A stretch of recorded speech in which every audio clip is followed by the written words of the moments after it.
wabarakatuh. Kami dari kelompok 2 akan mempresentasikan hasil diskusi kami tentang tugas dan fungsi pemerintahan yang dibimbing oleh dosen pengampu kami yaitu Bapak I. Permana. Next. Pemerintahan sendiri adalah organisasi atau lembaga yang menjalankan berbagai macam kegiatan yang bertujuan mengelola sistem pemerintahan dan menetapkan kebijakan yang bertujuan untuk mencapai tujuan bersama. Fungsi pemerintahan terbagi atas 3, yaitu yang pertama, fungsi pembangunan, yang kedua, fungsi pemberdayaan, dan yang ketiga, fungsi pelayanan. Yang pertama, fungsi pembangunan yang akan dijelaskan oleh Kurnia Ayu. Kepada Kurnia Ayu dipersilahkan. Fungsi pemerintahan yang pertama yakni fungsi pembangunan. Sebagai pendorong dalam pembangunan di suatu wilayah agar tercipta kesejahteraan. Fungsi pembangunan merupakan salah satu fungsi sekunder pemerintahan yang dijalankan jika kondisi masyarakat melemah dan pembangunan akan dikontrol ketika kondisi masyarakat sudah membaik. Negara-negara berkembang menjalankan fungsi ini lebih gencar daripada negara maju yang sudah bagus infrastrukturnya. Next.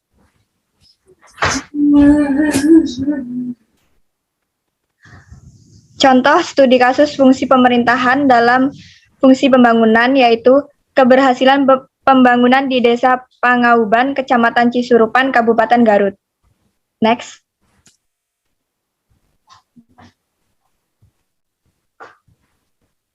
Pembangunan di desa menjadi salah satu kewajiban pemerintahan yang terdapat di desa, karena hal ini terkait dengan fungsi pembangunan yang dimilikinya. Dalam implementasinya, selain kepemimpinan, modal sosial juga menjadi faktor utama dalam mewujudkan pembangunan desa.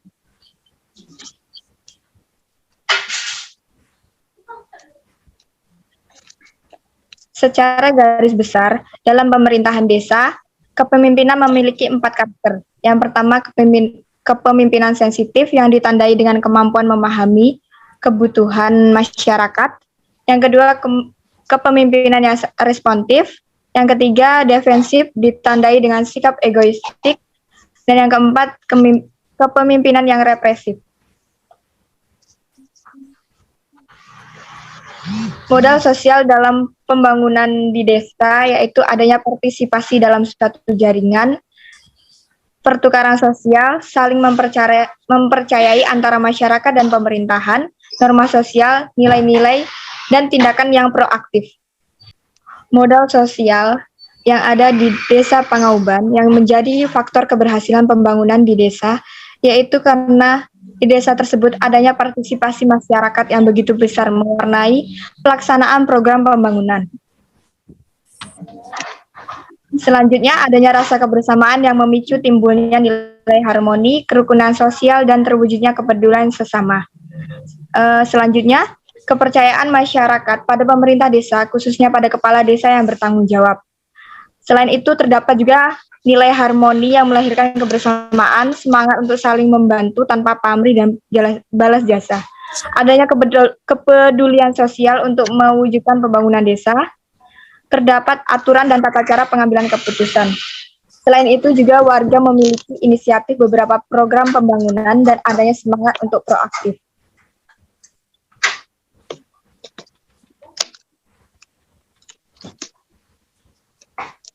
Kepala Desa Pangauban berhasil menggali dan menggerakkan potensi atau sumber daya sosial masyarakat Pangauban sehingga mampu mewujudkan pembangunan desa.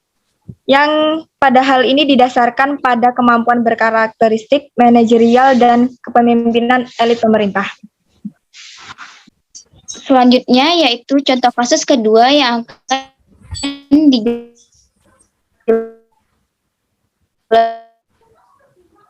Zakiah Aflah. Kepada Zakiah.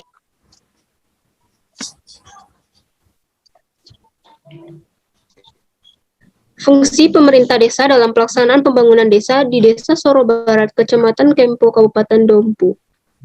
Penyelenggaraan pemerintahan desa tidak terlepaskan dari pelaksanaan otonomi daerah. Penyelenggaraan pemerintahan desa merupakan salah satu sistem penyelenggaraan pemerintahan di mana desa mempunyai kewenangan untuk mengatur dan mengurus kepentingan masyarakatnya.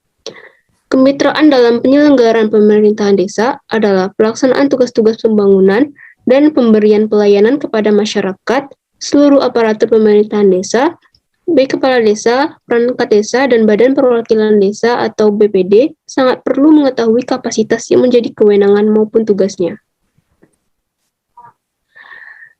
Dalam kegiatan ini, pemberdayaan masyarakat sangat berpengaruh dalam proses pelaksanaan pembangunan, sehingga dapat berlangsung sesuai yang diinginkan mengenai sarana dan prasarana serta pemanfaatan dana desa di Desa Soro Barat, Kecamatan Kempo, Kabupaten Dompu, sudah berjalan dengan baik dan dapat sedikit meningkatkan dan mensejahterakan masyarakatnya. Dari segi sarana dan prasarana, serta penggunaan dana desa di Desa Soro Barat, Kecamatan Kempo, Kabupaten Dompu berjalan cukup baik, dan mungkin dapat meningkatkan kebutuhan masyarakat, dan agar masyarakat dapat ikut berpartisipasi dalam kegiatan pembangunan. Fungsi pemerintah desa harus dijalankan secara efektif untuk mengurangi penyimpangan terhadap penggunaan anggaran desa yang digunakan untuk pembangunan desa. Selanjutnya, contoh kasus ketiga yaitu tentang fungsi pemberdayaan yang akan dijelaskan oleh Diva. Kepada Diva dipersilahkan. Fungsi pemerintahan yang kedua yaitu fungsi pemberdayaan. Fungsi pemberdayaan adalah untuk mendukung pemberdayaan dan meningkatkan sumber daya manusia agar tercipta masyarakat yang mandiri. Pengertian pemberdayaan. Pemberdayaan atau empowerment adalah upaya membangun daya masyarakat dengan mendorong, memberikan motivasi, dan bangkitkan kesadaran akan potensi diri yang dimiliki serta berupaya untuk mengembangkannya ke arah yang positif. Fungsi ini dijalankan jika masyarakat tidak mempunyai skill atau kemampuan khusus, di mana pemerintah wajib melakukan pemberdayaan dengan meningkatkan kualitas sumber daya manusia. Cara pemerintah meningkatkan kualitas SDM diantaranya adalah dengan adanya training atau pelatihan, studi banding, memberikan bantuan modal usaha, pendampingan, pemantauan dan evaluasi pengembangan sumber daya manusia. Peran pemerintah dalam fungsi pemberdayaan adalah sebagai berikut. Yang pertama, pemerintah sebagai fasilitator dan motivator, sehingga saat masyarakat memiliki masalah, mereka dapat mencari alternatif jalan untuk menyelesaikan persoalannya. Maksud dari pemerintahan sebagai fasilitator adalah dengan menciptakan kondisi yang kondusif bagi pelaksana pembangunan, menjembatani kepentingan berbagai pihak dengan mengoptimalkan pembangunan daerah, dan pemerintah juga berperan dalam menyediakan sarana prasarana, menyediakan modal, penyediaan pendidikan, dan pelatihan. Maksud dari pemerintahan sebagai motivator yaitu mengembangkan motivasi dan inisiatif kepada masyarakat agar mau berkembang. Yang kedua, pemerintah juga berperan dalam mengarahkan masyarakatnya pada kemandirian dan pembangunan demi terciptanya kemakmuran dalam masyarakat. Yang ketiga, pemerintah sebagai regulator yaitu menyiapkan arah untuk menyeimbangkan penyelenggaraan pembangunan. Pemerintah memberikan acuan dasar yang selanjutnya diterjemahkan. Yang keempat adalah pemerintah sebagai administrator, yaitu menggerakkan partisipasi multi pihak tatkala stagnasi terjadi dalam proses pembangunan. Pemerintah juga berperan melalui pemberian bimbingan dan pengarahan yang intensif kepada masyarakat. Contoh studi kasusnya yaitu pemberdayaan masyarakat di bidang usaha ekonomi, yaitu studi kasus pada bidang pemberdayaan masyarakat Kota Mojokerto. Di Indonesia itu angka kemiskinan menjadi masalah yang terus membayangi pelaksanaan pembangunan, sehingga kemiskinan menjadi prioritas utama dalam pembangunan nasional, sehingga tidak dapat ditunda resolusinya. Tujuan adanya bidang usaha ekonomi ini adalah untuk mengurangi jumlah kemiskinan karena akan meningkatnya pendapatan masyarakat. Menurut Siagian, pembangunan adalah usaha perubahan yang dilakukan oleh suatu bangsa secara sadar dalam rangka pembinaan bangsa atau national building. Menurut Agus Suryono tahun 2004 ada 5 syarat pembangunan, diantaranya kemampuan, kebersamaan, kekuasaan, ketahanan, dan saling ketergantungan. Otonomi daerah adalah kewenangan suatu wilayah untuk mengatur kepentingannya sendiri. Contoh otonomi daerah diantaranya adalah wewenang dalam memberlakukan pajak daerah, retribusi daerah, wewenang dan mengelola sendiri anggaran pendapatan dan belanja daerah atau APBD, dan wewenang dalam menentukan dan menetapkan upah minimum regional atau UMR. Menurut Sumodiningrat pada tahun 1999, pemberdayaan masyarakat harus dilakukan melalui 3 jalur. Yang pertama, menciptakan suasana yang memungkinkan potensi masyarakat berkembang atau enabling. Yang kedua, menguatkan potensi yang dimiliki masyarakat. Yang ketiga, memberikan perlindungan. Konsep pemberdayaan selalu berkaitan dengan kemandirian, partisipasi, jaringan kerja, dan keadilan. Namun, terdapat masalah yang ada di dalamnya. Dan menurut Prasojo pada tahun 2004, permasalahan tersebut menyangkut ketiadaan konsep yang jelas mengenai apa itu pemberdayaan masyarakat, batasan masyarakat yang sukses melakukan pemberdayaan, peran pemerintah, masyarakat dan swasta, dan mekanisme pencapaiannya. Menurut Don Yoso, pengembangan ekonomi produktif dilakukan melalui pembinaan manajemen usaha, bantuan modal bergulir, yaitu bantuan pemerintah dalam bentuk modal atau uang yang disalurkan kepada koperasi atau UMKM, dan UMKM dan pemanfaatan teknologi tepat guna, contohnya yaitu teknologi yang sesuai dengan kondisi dan kebutuhan masyarakat, dapat menjawab permasalahan masyarakat, dan dapat dimanfaatkan dengan mudah dan menghasilkan nilai tambah. Menurut Conyers tahun 1991, ada 3 alasan mengapa partisipasi masyarakat sangat penting dalam pembangunan, yaitu yang pertama sebagai alat guna memperoleh informasi. Yang kedua, masyarakat mempercayai program pembangunan jika turut dilibatkan. Yang ketiga, partisipasi merupakan hak moderasi masyarakat dalam keterlibatannya di pembangunan. Dalam beberapa penelitian terdahulu ada yang membahas, yang pertama itu Nugroho pada tahun 2008 dalam penelitiannya yang berjudul Pemberdayaan Masyarakat melalui Program Pemanfaatan Teknologi Tepat Guna Mesin Pemecah Kedelai, bahwa faktor pendukung pelaksanaan pemberdayaan masyarakat melalui Program Pemanfaatan Teknologi Tepat Guna Mesin Pemecah Kedelai adalah keadaan alam dan lingkungan yang sesuai, potensi daerah serta dukungan dari pihak pemerintah Kabupaten Malang dalam mengatasi masalah kemiskinan. Yang kedua, penelitian dari Susanti mengenai peranan Badan Pemberdayaan Masyarakat dalam pemberdayaan perempuan di bidang usaha ekonomi produktif, bahwa faktor pendukung pelaksanaan pemberdayaan perempuan di bidang usaha ekonomi di Kecamatan Kepanjen adalah peranan dari Badan Pemberdayaan Masyarakat sebagai koordinator dan fasilitator, dilihat dengan adanya regulasi yang jelas dan komitmen pemerintah daerah dalam melakukan kerjasama antar pelaku program mulai dari tingkat desa sampai dengan kabupaten serta antar anggota tim koordinasi kabupaten. Terdapat 2 sumber pada penelitian ini, yaitu sumber data primer yang berasal dari Kepala Bidang Usaha Ekonomi dan Kepala Sub Bidang Bantuan Pembangunan dan Ekonomi Masyarakat, dan masyarakat yang menerima bantuan itu sendiri. Lalu ada data sekunder, yaitu arsip dan dokumen di kantor BPM Kota Mojokerto, dan situs yang bersumber dari internet, dokumen karya tulis, jurnal, dan penelitian yang sedang diangkat.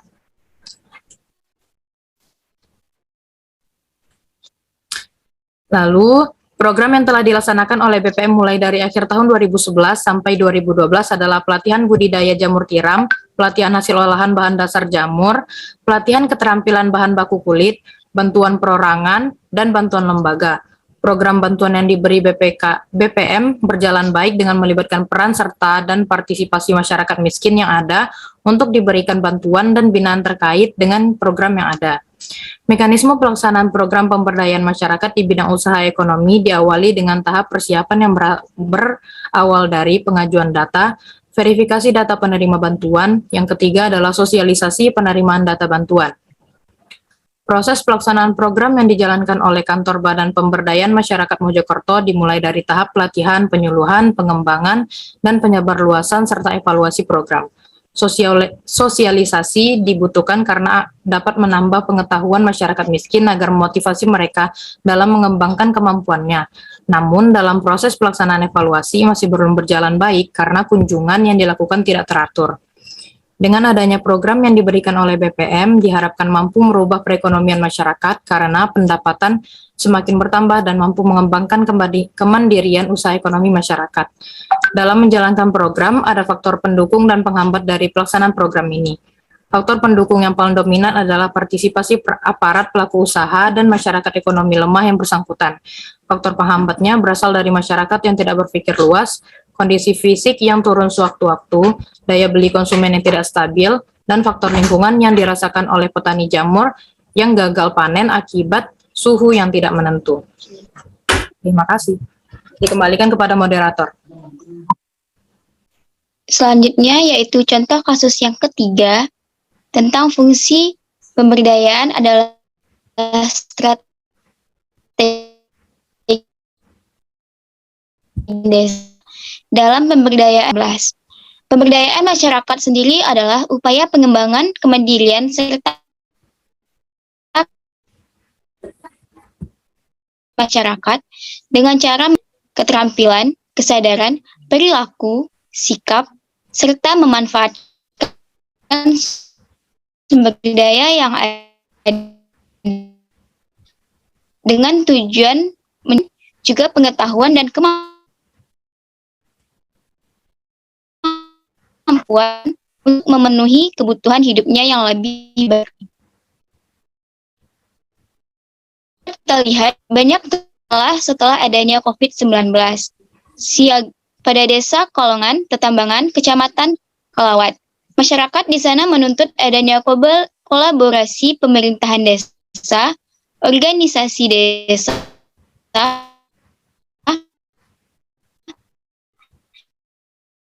reduksi hal tersebut untuk memutus rantai penyebaran COVID-19 dan untuk yang akan datang akibat adanya penyebaran pandemi ini. Pemerintahan dan masyarakat desa membuat satu program yang disebut dengan Desa Siaga COVID-19, di mana relawan bertugas untuk mencegah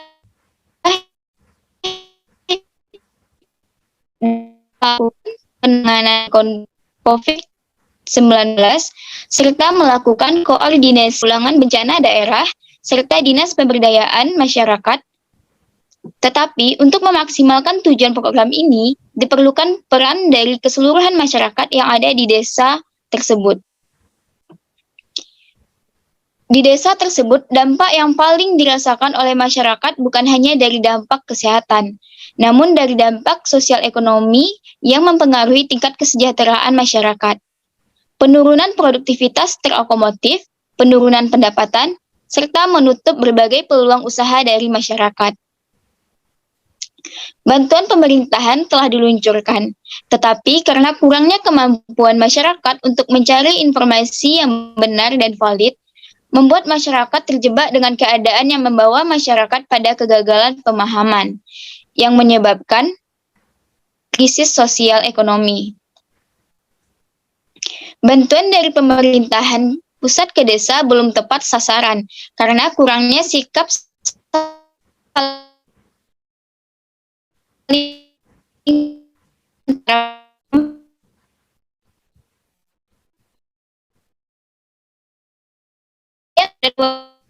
desa sudah berjalan masyarakat desa di tengah pandemi ini, serta bantuan yang telah disebarkan kurang maksimal karena kurangnya kepercayaan antara pemerintahan desa dengan masyarakatnya. Beberapa upaya pemerintahan untuk memberdayakan masyarakat desa, yang pertama yaitu program pemerintahan desa, salah satunya yaitu pembibitan ikan mujair. Namun karena kurangnya pengawasan dan koordinasi dari pemerintahan desa, membuat masyarakat yang mengikuti pelatihan bingung tentang tindakan apa yang seharusnya mereka lakukan setelah itu. Desa mempercayakan kepada masyarakat untuk menjaga pos penjagaan di pintu keluar masuk desa. Yang ketiga, yaitu pemerintah selalu mengambil keputusan dengan melibatkan masyarakat desa, tokoh-tokoh agama, serta badan permusyawaratan desa.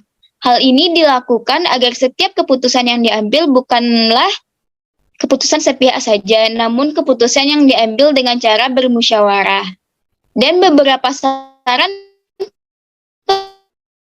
peneliti untuk tersebut yaitu koordinasi dan pendampingan yang penuh sehingga pemberdayaan masyarakat yang diberikan bisa mencapai hal yang diinginkan.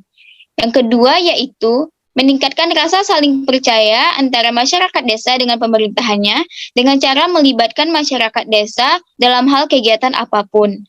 Yang ketiga, yaitu melibatkan masyarakat dalam setiap keputusan yang diambil. Baiklah, ya, selanjutnya tentang fungsi pelayanan yang akan kepada Kencana, disilahkan.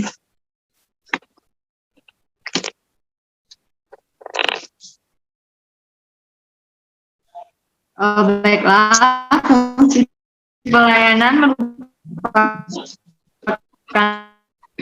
salah satu fungsi primer yang harus dijalankan pemerintah. Menurut Sadar Mayanti 2009 halaman 243, pelayanan berarti melayani suatu jasa yang dibutuhkan oleh masyarakat dalam segala bidang. Kegiatan pelayanan kepada masyarakat merupakan salah satu tugas dan fungsi administrasi negara.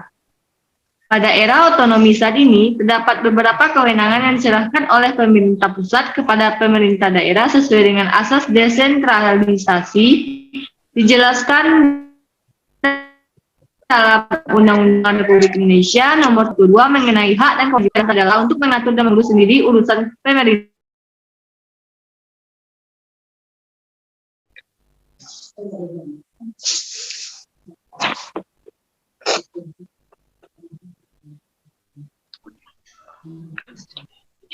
Bentuk kewajiban pemerintah daerah dalam pasal 22 dapat diartikan dalam salah satunya adalah melaksanakan pelayanan kepada masyarakat. Karena telah menjadi kewajiban bagi pemerintah daerah, maka seharusnya pemerintah daerah mampu melaksanakan pelayanan dengan sebaik-baiknya. Kepuasan akan didapatkan oleh masyarakat. Kepuasan tersebut adalah imbalan yang diperoleh oleh pemerintah sebagai penyelenggara pelayanan publik. Untuk memberikan kepuasan hukum tentang pelayanan publik, maka dikeluarlah Undang-Undang Republik Indonesia Nomor 25 Tahun 2009 tentang pelayanan publik. Dikeluarkannya undang-undang ini merupakan bentuk komitmen pemerintah dalam rangka melaksanakan reformasi pelayanan publik dalam rangka mencapai good governance.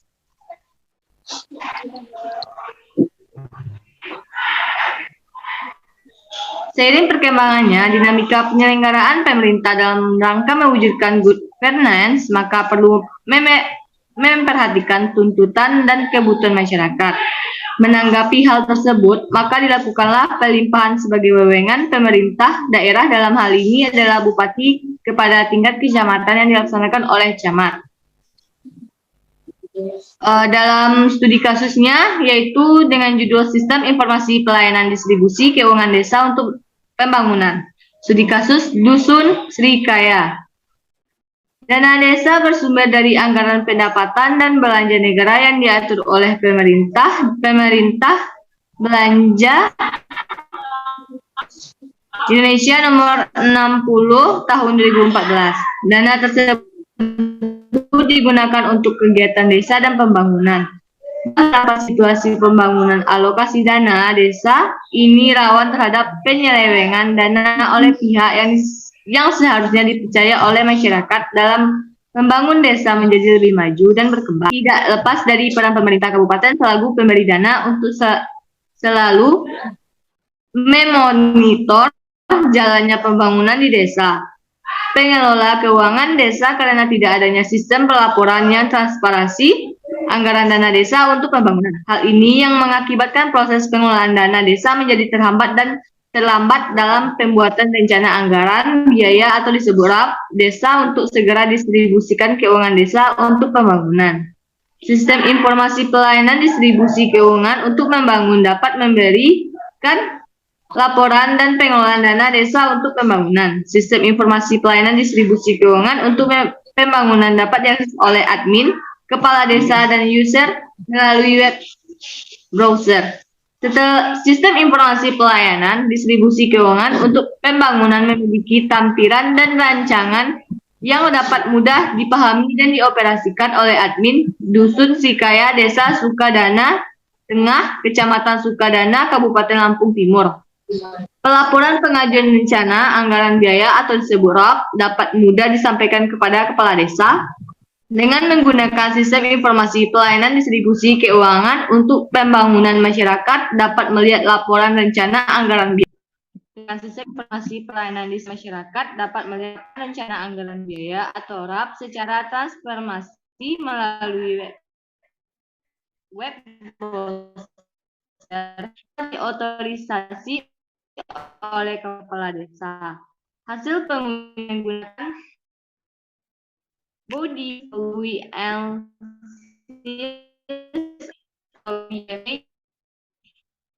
dan distribusi keuangan dikatakan layak untuk digunakan. Selanjutnya, tugas pemerintahan yang akan disampaikan oleh Zakia Aflah. Kepada Zakia, disilakan. Baik, ada beberapa tugas dalam pemerintahan, yaitu tugas pemerintahan di bidang pemerintahan, bidang administrasi negara, bidang pengurusan rumah tangga, bidang pembangunan, pelestarian lingkungan hidup, pengembangan kebudayaan nasional, dan bisnis. Next.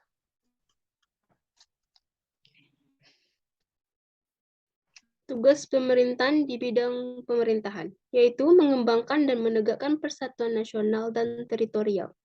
Kedua, bidang administrasi negara, yaitu sebagai penyelenggaraan dan pelaksanaan strategi pemerintah. Tiga, bidang pengurusan rumah tangga negara, meliputi beberapa aspek negara. 4. Pembangunan, perencanaan dan pelaksanaan pembangunan daerah. 5. Dalam bidang pengembangan kebudayaan nasional, yaitu sebagai pengembangan kebudayaan daerah yang ada di dalam masyarakat. 6. Di bidang pelestarian lingkungan hidup, yaitu untuk mengatur tata guna lingkungan serta perlindungan lingkungan. Ketujuh, dalam bidang bisnis, yaitu kegiatan untuk melayani kebutuhan masyarakat. Sekian, terima kasih. Baiklah, itulah hasil diskusi kami tentang tugas dan fungsi pemerintahan. Semoga dari presentasi kami tadi diharapkan teman-teman menambah wawasan teman-teman. Jika ada kekurangan kesalahan, mohon dimaafkan. Assalamualaikum warahmatullahi wabarakatuh.